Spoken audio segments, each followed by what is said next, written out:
हे बघा मित्रांनो, दोन माणसं आहेत आपल्याकडे बटाटे सोलायला. हा एक छोटा माणूस, इकडे बघ तिथो, हा एक मोठा माणूस. हे दोन माणसं आलेत आपल्याकडे बटाटे सोलायला.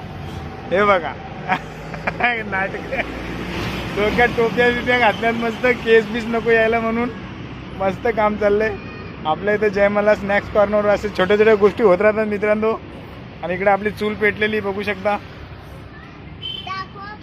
हा बघू शकता. हे बघा आपलं दुकान आहे इथं. वडेपाव इकडे रेडी आहेत एकदम. या चला पटापट जयमला स्नॅक्स कॉर्नरवर. आणि इकडे मी आहे, इकडे हे, इकडे ती आहे बघू शकताय. पोगामधून एक छोटीशी ऑर्डर आली होती समोशाची, तर आम्ही ती ऑर्डर पूर्ण करण्यासाठी ते दोन माणसं मागवलेली. मस्त त्या दोन माणसांनी काम केलं, मदत झाली आम्हाला. आणि ती दोन माणसं आपल्या घरचीच आहेत, माझ्या दोन मुली आहेत. अशीच मी मजा करतो. आणि हा व्हिडिओ आवडला असेल तर लाईक करा आणि असे छोटे छोटे ऑर्डरी आम्हाला देत जा. थँक्यू.